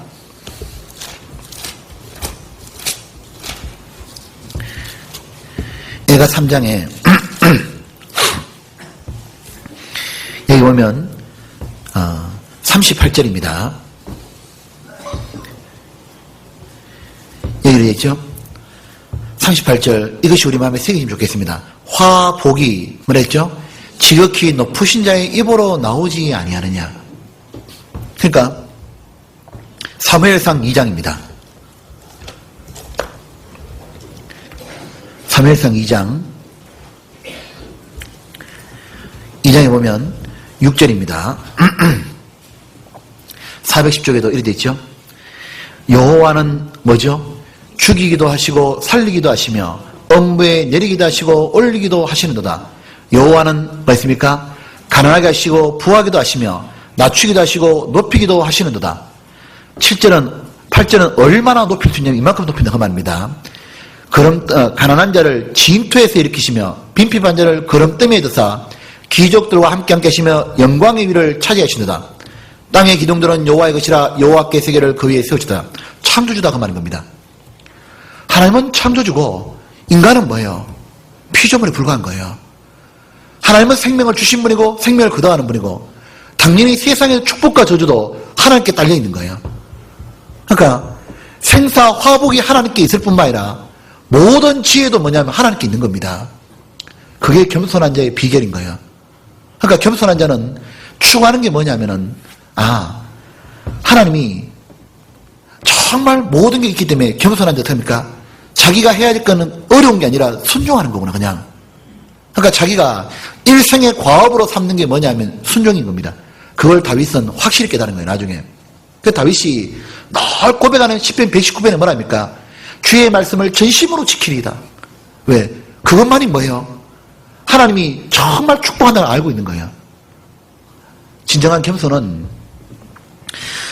고린도후서 4장 봅시다. 이 고린도 교회가 왜 교만한지가 나오지 않습니까? 여기 보면 이래 돼 있죠.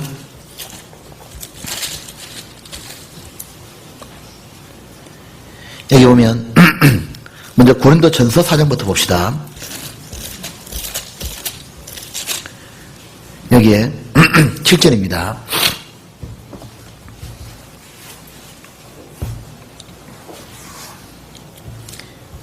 여기 보면 누가 너를 구별하였느냐? 내게 있는 것 중에 받지 않은 것이 무엇이냐? 내가 받았은 적 어찌하여 받지 않은 것이 자랑하느냐? 여기 보면 고린도 교인들이 가지고 있는 재능과 지식과 모든 것도 뭐죠? 하나님께로 말미암아 온 겁니다. 우리는 명확하게 알 필요가 있어요. 우리 범위가 뭐가요? 내가 지금 존재하고 있잖아요. 내가 존재하고 있는데 이 몸조차도 말입니다. 몸조차도 내가 만들어낸 건 아무것도 없다는 걸 기억해야 돼요. 이 몸조차도 하나님이 무에서 흙을 만드셨고 그 흙에서 하나님이 빚어가지고 내 육체를 조성해 주셨고 내 속에 생기를 불어넣어서 영혼을 주신 분도 하나님입니다. 하나님에 대해서 판단하고 있는 이 머리조차도 내가 만든 것도 아니에요. 그러니까 정말 뭐냐면 우리는 우리 자신의 것이 없기 때문에 사실은요 나 자신을 위해 살 권리가 없는 거예요. 그러니까 우리가 하나님의 거기 때문에 하나님 원하는 대로 사는 게 마땅한 겁니다. 근데 인간은 뭐죠? 그 주객이 전도됐던 거예요. 하나님이 자기를 위해서 맞춰주길 원하시는 거예요. 맞춰주길 바라잖아요. 우리가 알게 진짜 겸손한 자의 특징이 순종하는 거예요. 왜냐하면 순종만 나는 하고 있으면 능력은 하나님이 주는 거고 하나님이 역사는 하나님이 하는 거다.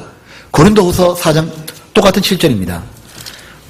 이 전서후서가요 똑같은 4장인데 이래 되어 있습니다. 7절 전서에서는 교만을 말하고 7절은 뭐죠? 겸손의 정의가 뭔지를 말해주는 겁니다. 7절 봅시다. 여기 보면은 우리가 이 보배를 같이 볼까요? 질그릇에 가졌으니 이는 능력이 심히 큰 것이 하나님께 있고 우리에게 있지 아니함을 알게 하립니다. 맞죠? 내게 기쁨과 평안과 하나님에 속한 모든 능력을 주시는 것도 구원의 열매를 맺어가는 것도 뭐죠? 맞네. 하나님께 있는 거구나 이거는. 그럼 나는 뭐면 안 됩니까? 인간도 능력이 있거든요. 자 보시죠. 인간의 능력은 뭡니까? 하나님 말씀을 자기가 지킬 수 있는 능력이 있다 그 말인 겁니다. 그 능력이거든요. 맞잖아요? 하지만 인간은 뭐는 못하죠? 이건 못합니다. 예수님 말씀이 요한복음 11장에 나사로 살릴 때 있잖아요. 죽은 나사로 살릴 때 그 동굴 속에 나사로가 들어있잖아요. 그 들어있는 나사로 살 때 예수님 말씀하시기를 마르다에게 얘기합니다. 마르다야 이리 오너라. 내가 저 나사로 살릴 거니까 너는 네가 가지고 있는 능력을 사용해라. 그럼 네가 가지고 있는 능력이 뭐냐니까 예수님이 마르다야 돌 옮겨놔라 그냥 저거. 그건 주님의 말씀이었습니다. 돌 옮기는 건 입구 막은 것은 사람이 막았기 때문에 사람이 옮길 수 있는 거잖아요. 주님은 못하는 걸 시킨 게 없어요. 돌 옮겨라. 그 말씀에 돌 옮겨랄까 마르다가 하는 말이 이래 말하잖아요. 이거 돌 옮겨봐야 죽은 지 나흘 돼가지고 저 죽었습니다. 그때 예수님 말씀이 말하잖아요. 마르다야 나는 네한테 대단한 걸 하라고 한 게 아니다. 돌 옮겨라 그냥. 네가 내 말을 믿으면 하나님의 영광을 보리라 하지 않느냐. 그리고 마르다가 돌을 옮기니까 그 다음에 하나님 하신 것은 나사로야 나오너라. 그때 죽은 나사로가 벌떡 나왔잖아요. 우리는 배울 게 있는 거예요. 그게 뭐냐면 믿음이라는 게 뭐죠? 내가 순종하면 하나님이 나머지 역사는 하는 거다. 그게 믿음이다 그 말인 겁니다. 믿음은 하나님이 다 해준다. 그거는 무모한 겁니다. 믿음이라 말하는 건 뭐냐면 하나님이 해주시지만 적어도 뭐죠? 내가 할 것도 있는 거예요. 맞구나. 내가 할 거는 순종에 내가 최선을 다하는 거구나. 나머지는 하나님이 역사하는 거다. 우리는 이렇습니다. 오늘 또 우리는 내 마음에 갈등이 있습니다. 교회 올까 말까? 갈등 안 했죠? 네. 자, 올까 말까 갈등을 하는데 그 올까 말까 갈등할 때 있어가지고 가는 다리는 내 다리요. 맞죠? 와가지고 나는 발걸음을 딱 옮겨놓습니다. 옮겨놓고 있으면 그 다음에 변화는 하나님이 주십시오. 하나님은 내가 순종할 수 있는 걸 순종하고 있으면 하나님은 변화는 하나님이 시킨다 약속한 거예요. 우리가 그 겸손의 본이 누구냐면 예수님이잖아요. 예수님은 자신이 무엇이 겸손인지를 우리에게 직접 보여준 겁니다. 그 보여줄 때 했던 게 뭐예요? 예수님이요. 예수님은 똑같은 하나님이었거든요. 성부 하나님과 성자 하나님은 동일한 분입니다. 하나님이신데 하나님이 어떻게 합니까? 자신을 피조물이라고 내려온 거예요. 자기는 피조물이기 때문에 인간의 육체를 입고 난 다음에 뭐라 하셨습니까? 자기를 낮추실 때 얼마나 낮췄냐면요. 자기가 피조물까지 딱 내려왔어. 하나님과 동등을 취하지 얘기 않고 그 다음에 하신 게 뭐죠? 나는 아무것도 아버지를 떠나서는 할 수 없습니다. 이렇게 말한 거예요. 나는 아버지 떠나서는 아무것도 못하고 아버지의 역사는 나의 순종에 딸려있다고 말씀하신 거예요. 그래서 예수님의 일생의 관심은 뭐예요? 순종이었어요. 그래서 예수님 하신 말씀이 이래서 성경이 응하게 하려 함이라. 이래야 구약 말씀이 이루어지지 아니하느냐. 일생이 뭐죠? 예수님 자신은 순종만 하면 된다고 생각하시는 거예요. 그리고 마지막이 다 이루었답니다. 그 말이 뭐예요? 하나님 뜻대로 내가 순종했노라 그 뜻인 거예요. 그리고 예수님은 아버지 없이는 안 된다고 알았기 때문에 겸손한 분이기 때문에 뭐죠? 일생을 기도의 삶을 살았잖아요. 우리는 깨달은 게 있는 거예요. 기도로 가는 것은 입으로 흥얼거리는 게 아닌 걸 알 수 있는 거예요. 진정한 마음에서 길어지는 기도가 뭐예요? 하나님의 보좌를 움직일 수 있는 기도는 주문보라고 길게 하는 게 아닙니다. 마음에서 퍼내는 기도인 거예요. 이 마음에 퍼내는 기도가 무엇입니까? 내가 진짜 연약한 걸 깨닫는 거예요. 그러니까 어떻게 하죠? 하나님이 해주시지 않으면 안 된다고. 순종학도로 하나님 도와주시고, 그리고 하나님이 역사해달라고 그 기도를 올린 거예요. 예수님은 자신은 하나님의 능력을 가지고 있지만, 자신이 하나님의 능력을 사용치 않고, 기도로 힘을 얻어 살았잖아요. 그래서 우리는 이렇게 된 겁니다. 빌립보서 2장 한번 봅시다.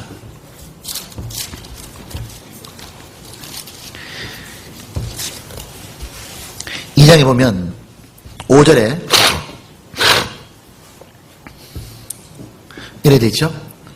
여기 보면 너희 안에 이 마음을 품으라. 곧 그리스도 예수의 마음이니.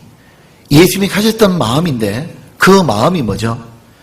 피조물처럼 그런 근본 하나의 본체신 하나님과 동등을 취하고 얘기 아니시고 오히려 자기를 비워 종의 형체를 가져 사람들과 같이 되었고 피조물의 위치에 계셨고, 우리는 원래 피조물이잖아요.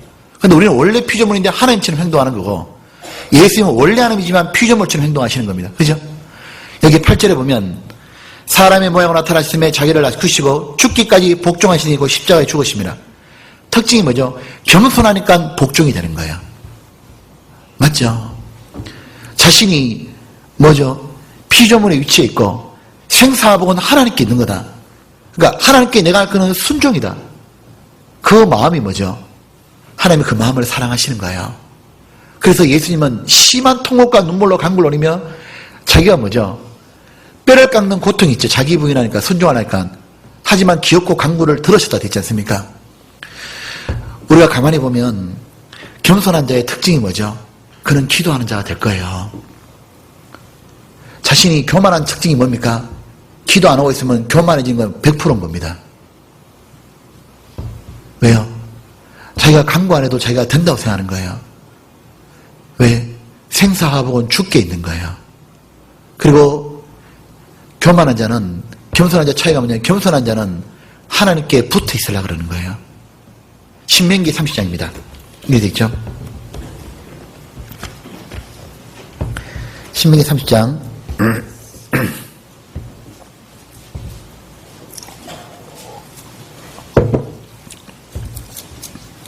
30장에 보면 이렇게 되어 있습니다. 20절입니다. 20절에 보면 내 하나님 여호와를 사랑하고 그 말씀을 순종하며, 또 같이 봅시다. 그에게 부종하라. 그는 내 생명이시여 내 장수시니 여호와께서 내 열조 아브라함과 이삭과 야곱에게 주리라고 맹세하신 땅에 내가 거하리라. 거하게 만드는 건 하나님이죠. 우리가 하는 건 뭐죠? 순종하라. 하나님이 모든 키를 가지고 있다고. 그걸 아는 사람이 뭐죠? 자기는 순종하려고 하는 거예요.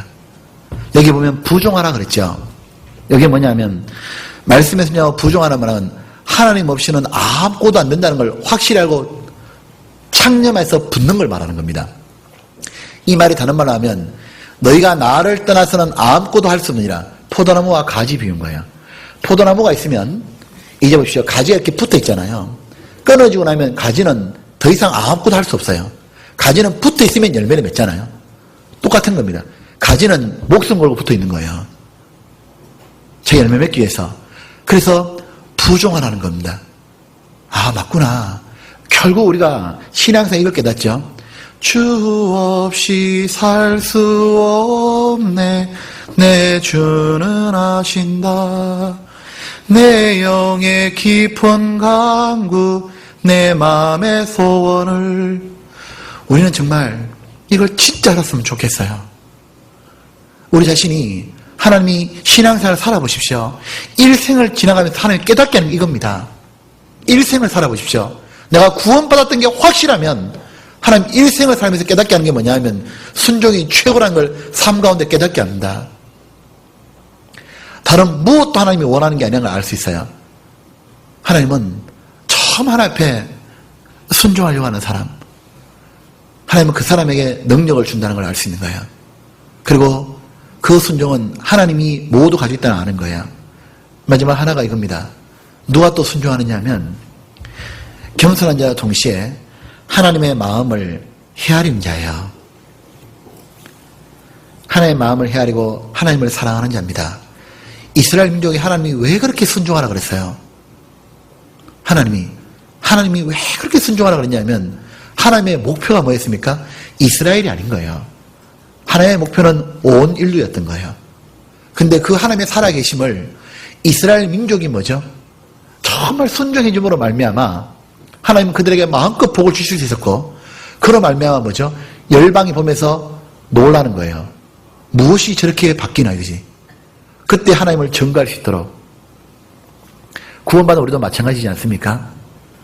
우리가 구원받지 않은 사람들에게 우리는 가서 우리가 말씀을 듣자고 얘기를 합니다.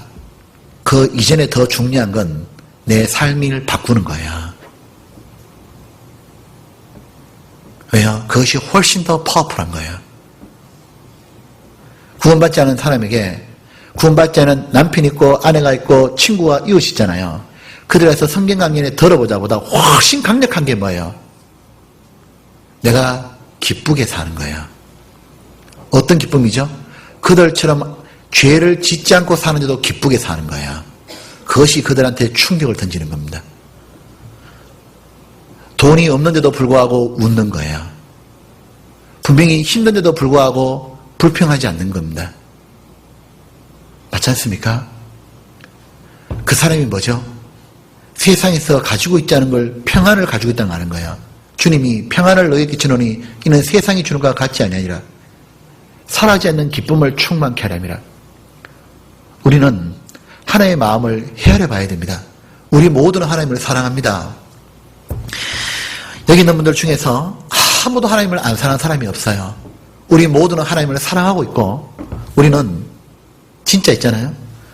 하나님 뜻대로 살아주고 싶은 사람이에요. 근데 우리는 하나님의 계획도 헤아립니다. 예, 하나님. 처음 하나님은 우리를 통해서 하나님의 뜻을 펼치고 싶어 하는데, 우리를 통해서 역사하고 싶어 하는데, 이래 되죠. 구원받은 사람이 여전히 뭐죠? 남편하고 아내하고 다투는데 세상 거 가지고 다투는 거예요. 무슨 수로 전도가 되겠어요? 세상 거 가지고 더 가져야 되니 안 가져야 되니, 형제간에도 다투는데 세상 것으로 왜 네가 더 가지고 내가 덜 가졌냐고. 똑같이 수준이 뭐냐면 세상 거 있고 없고에 같이 왔다 갔다 하니까 니를 믿는데 내하고 다른 게 뭐가 있냐 이래 되는 거잖아요.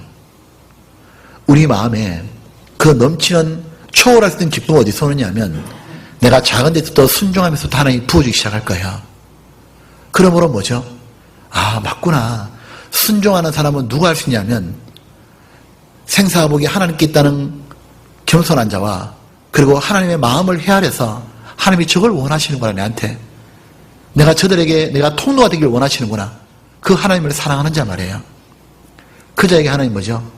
그 자가 순종할 수 있는 거예요. 그리고 그것을 이렇게 말합니다. 하나님은 이것을 가지고 하나님을 아는 지식이다 이렇게 말하는 거예요. 이것을 경건이다 얘기하는 겁니다. 그리고 이것이 바로 참된 신앙이라 말하는 거예요. 여러분 하나님을 아십니까? 칼빈이 그런 말이에요. 하나님을 안다는 게 뭐냐 말할 때 사람들에게 하나님은 전능자인데요, 전지하신데요, 그걸 말하는 게 아니에요. 하나님을 안다는 것은 곧 경건하다는 얘기고, 경건이 무엇이냐면 이겁니다. 순종하는 거예요. 어디서 나오느냐 하면 그 경건의 반론은 하나님을 사랑하는 마음과 동시에 하나님은 모든 권세를 가지고 있다는 걸 아는 거예요. 사랑과 공인 겁니다. 우리가 진정으로 하나님을 안다고 말한 건 이겁니다. 예레미야 9장입니다. 두 거 적고 마칩시다. 예레미야 9장. 하나님을 하나님으로 인정하는 거예요. 예레미야 9장 보면 이것이 진정한 지식입니다. 예레미야 9장에 보면 23절에 여호와께서 이같이 말씀하시되 1066쪽입니다. 지혜로운 자는 그 지혜를 자랑치 말라. 용사는 그 용명을 자랑치 말라. 부자는 그 부함을 자랑치 말라. 자랑하는 자는 이것으로 자랑할지니 곧 명철하여 세상에서 제일 똑똑해서 뭐랬습니까? 나를 아는 것과 나 여호와는 인애와 공평과 정직을 땅에 행하는 죄인 줄 깨닫는 것이라. 나는 이 일을 기뻐하노라 여호와의 말이니라. 하나님을 진정으로 안다는 건 뭡니까? 경건이고 그것이 뭐냐면 맞구나. 하나님은 인애구나. 하나님을 사랑하고 하나님은 공평과 정직하구나. 하나님은 모든 공의를 가지고 계시는구나. 하나님 말씀대로 하시는 분이구나. 그게 뭐예요? 겸손하고 주를 사랑하는 자가 순종하는 겁니다. 하나님께 모든 주권이 있는 거예요. 그리고 그 하나님이 나를 사랑하시는 거예요. 나를 통해 역사하고 싶어하고. 그래서 미가서 6장입니다. 하나님이 찾는 사람이 이런 사람을 알 수 있는 겁니다.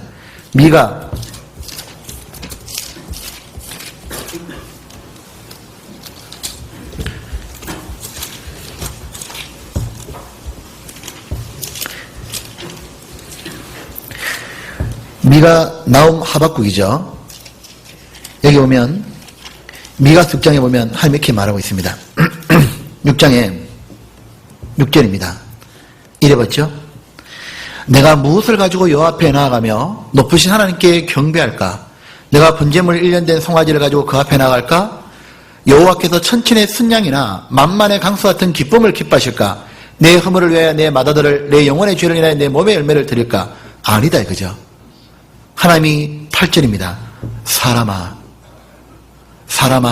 주께서 선한 것이 하나님이 원하는 뜻이 선입니다. 무엇인지를 내게 보이신다니 여호와께서 너에게 구하시는 것이 오직 공의를 행하며 순종하며 인자를 사랑하며 그리고 겸손히 내 하나님과 함께 행하는 것이 아니냐. 주를 마음을 헤아려 드리고 주님이 무엇을 답답해 하시는지 그리고 주를 사랑하고 모든 키는 하나님께 있는 걸 알고 그리고 뭐죠? 순종하는 그에게 하나님이 가장 기뻐한다는 걸 알 수 있습니다. 우리 모두가 우리 자신을 한번 돌아보면 좋겠습니다. 우리 자신이 우리는 많이 아는 게 중요한 게 아니에요. 아는 게 중요한 게 아니라 한 말씀을 지키려고 심플한 신앙이 중요한 겁니다. 그죠? 그곳에 하나님의 모든 축복이 말 겁니다. 기도하겠습니다.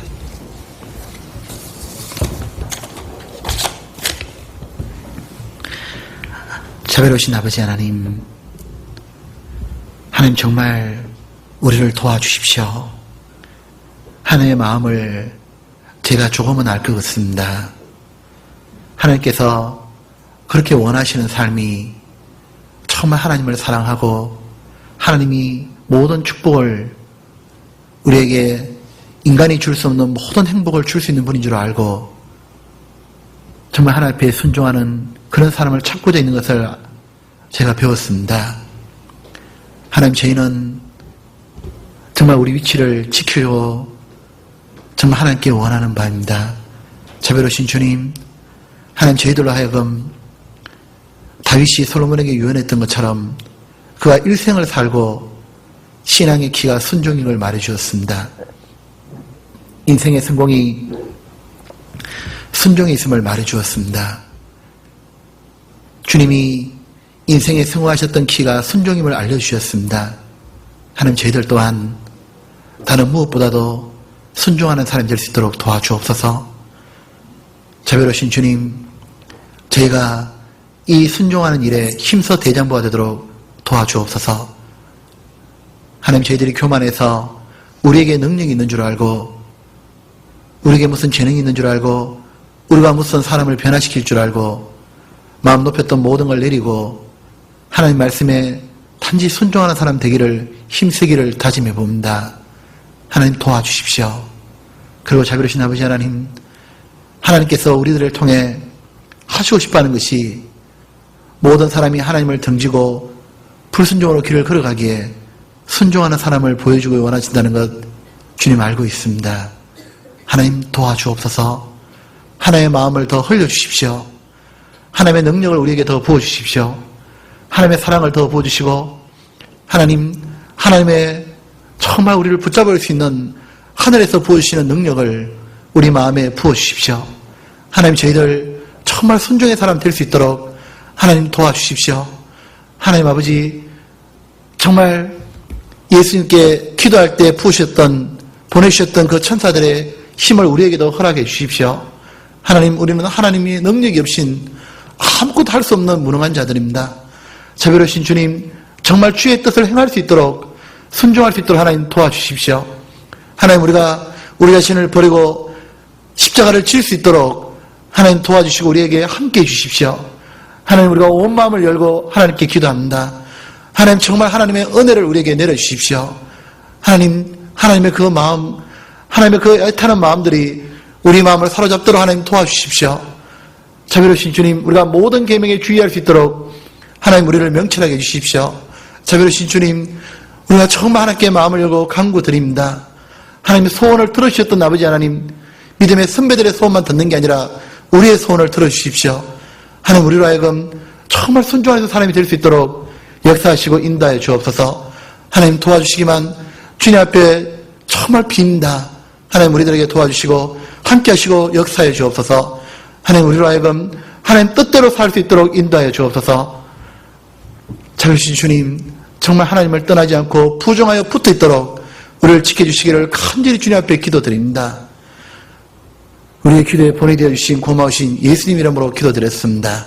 아멘.